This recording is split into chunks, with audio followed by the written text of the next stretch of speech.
Hello. So I got a bunch of books this month. Um, some of them I got, actually no, this month and the previous month, and some of them I got just to read by the end of the year, like the Adam Tooze and Joseph Stiglitz books. But the first ones I have here are part of my Albanian history stack. You might have been following me, and so you might be aware I'm trying to read history of every country in the next 10 years. And so I'm basically finished with Afghanistan. I'm just reading some books on like ISIS and Al Qaeda, which are tangentially related to Afghanistan. I thought it was a good time to read those books. And now I'm doing Albania. I'm going in alphabetical order. And so I got this series of books. This is a 3-volume series, and I got it for very cheap. I got it for 50% off. Usually they're each 185 British pounds, and I got it for half of that. So the first one is about King Zog. I'm familiar with the name, but I actually don't know much about him.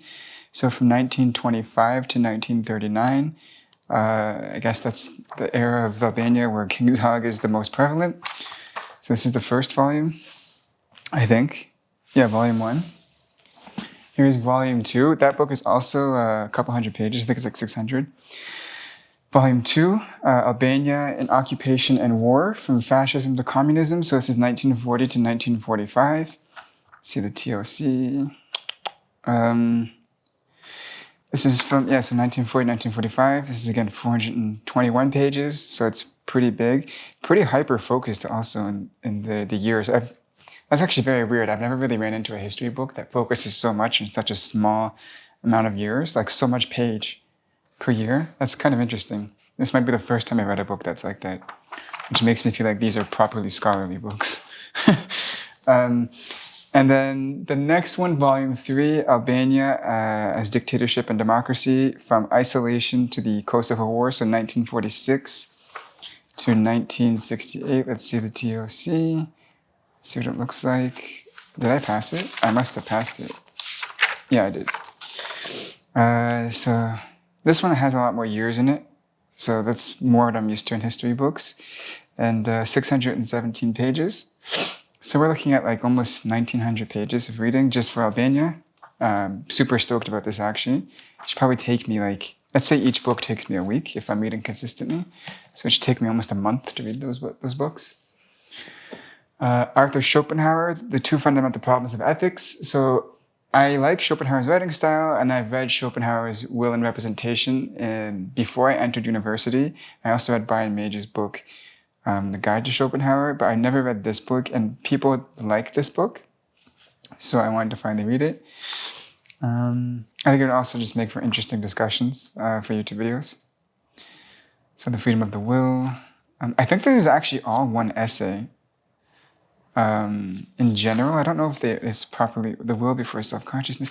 Is it broken down into different chapters? I'm not sure. Let me check. It's the yeah, it doesn't look like it is broken down into different chapters. It might be. Doesn't look like it is. It looks like it's all one essay. Joseph Stiglitz. Yeah, it's Stiglitz, right? I hope it's Stiglitz. Making Globalization Work, The Next Step to Global Justice. So I have the rest of his books, and this is one of the ones I was missing, that, and then he has a very recent book that's published in Freedom. I didn't get it because I think Stiglitz is one of these writers who repeats himself a lot, and to be honest, a lot of his books are published like 2 years apart, 3 years apart, and I don't think people's belief systems can change that much when they're separated by such a short amount of time. So it's probably that he's commenting on issues rather than coming up with new worldviews. So I'm going to avoid some of his stuff. But yeah, now I have all of his books except for, I think, the new one. I think, and the one on markets. So I'm going to read these before the end of the year, all of his books. The Promise of Development, Making Trade Fair, Parents, Profits, and People. That'll be an interesting book. Adam Tooze is another writer who I'm trying to read all of before the end of the year. It's actually quite an ambitious project. I have Crashed, I have The Wages of Destruction, and then I have Upheaval. And this is one of the other books that he recently published that I don't have. So, Shut Down, How COVID Shook the World's Economy. Basically, it's just about the economics of COVID. That's from my understanding. It's not as robust as his other books. As you can see, his other books are usually like 500, 600 pages, and the font is much smaller, and the spacing of the paragraphs is much smaller. So obviously this book is not as long as the other ones. A Guide to the Good Life, The Ancient Art of Stoic Joy. I got this because I wanted to read about Stoicism.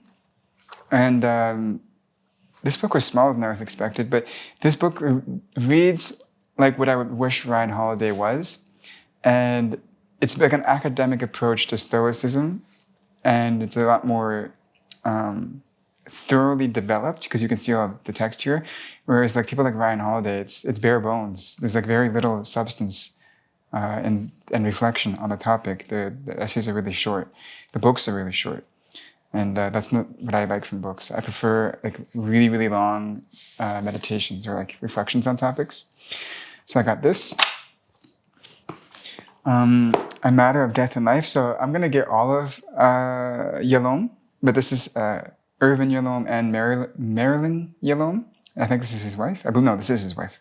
And I think this is just, love, loss, what matters in the end. I think this is just him and his wife writing about what mattered most to them towards the end of life and how things change in terms of what you care about towards the end of life.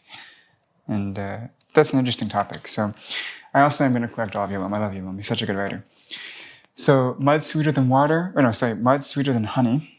This is Voices of Communist Albania. This is part of my Albanian history reading. There's this book and another book called Sweet Pea, I think, that are basically kind of like journals, but more like people's lived experiences inside Albania. So I thought that would be a great complement to understand how Albanians think about their own history as well as reading about Albanian history. So they got this. The Albanian National Awakening. This is a very highly regarded book. A lot of people have recommended it to me, and I actually bought it by accident. There's not a lot of books on Albanian history. There was probably like 10 that I could find. And the Peter Owens 3-volume series I found by accident. It was complete accident. It was at a local academic bookstore. There's another book called like Key to Mastery Over the Near East or something, which is like a kind of like a Albanian nationalist tract. And then there's Albania and Democracy. There's a few books, but this one is definitely a must get. It's considered pretty important for Albanian history. Okay, so that's all the Albanian history books. And then these last three, so this one's The Discovery of the Unconscious, The History and Evolution of Dynamic Psychiatry. I really like reading about that psychiatry. And I thought there's a few books where it's like, it's very, like this is like 1,000 pages. Oh, that's coffee stains, isn't it? This is like 1,000 pages. And there's these types of books that are very long and esoteric in the sense that they're very focused on a niche topic that a lot of people just don't care about. I think The Neuropsychology of Anxiety is another book like this, or Affective Neuroscience is another book like this. Melancholy is a book like this. They're just very long books filled with dense academic content on very niche topics. And I got this book because that's exactly what it is, but also I like psychiatry and I like the idea of talking about the history of the unconscious.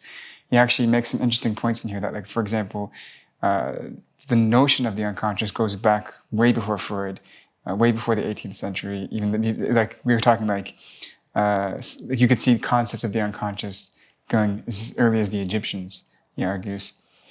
So this is an interesting book that will take probably 3 weeks on its own to read. Another author I want to get all of his writings is Philip A. Fisher. And you might have heard this kind of starting to sound like a broken record, but I love reading books on finance that are filled with great ideas, but not a lot of notation, because I spend a lot of time doing math for actually modeling companies. And so I like to get new ideas on how to create new formulas or new ratios when I'm modeling a company from these kinds of books. And Buffett loves Philip A. Fisher, and if Buffett loves him, I will read him, right? It's just like going to take me a week to read this book, and it's on the recommendation of Warren Buffett. Why wouldn't I read it? And he has another one called Common Stocks and Uncommon Profits, and he has another one, something about, I forget what it's called, but it's an orange one in the Wiley Investment Classics. It's like a red one, orange red. And then the last book, I've had this actually for now, I think 2 months, is Linear Algebra Workbook. So As you know, I've been going through math from the foundations all the way up to more advanced graduate stuff. And I prefer to get workbooks that take longer to finish, because a lot of the textbooks that I get that teach theory and then give you a few examples or a few problems to work through, although it's great and I can progress, I find when I spend a lot of time going through the workbooks, I get way better at it than I would have otherwise reading a textbook. And I recently finished arithmetic and algebra, and I'm working through another algebra workbook as well. I'm going to do like 3 or 4 algebra textbooks before I go on to anything else. Really build that foundation. And then I'm going to go into geometry and statistics and trigonometry after. So I probably won't get to this book for a long time, actually, maybe like a year or 2. Probably 2 years. Probably 2 years. I might do this one before calculus. But yeah, this is all, I got that. It's just a workbook that focuses on problems inside linear algebra. So those are all the books I got for the last 2 months, and I'm going to get a lot of books for Christmas as tradition. If you have any books you want me to buy or read, let me know. I've read some of the books that you guys have recommended to me, and I've bought them, and they're actually pretty good picks, so I'd be interested to see what you have to offer. But with that being said, guys, bye-bye.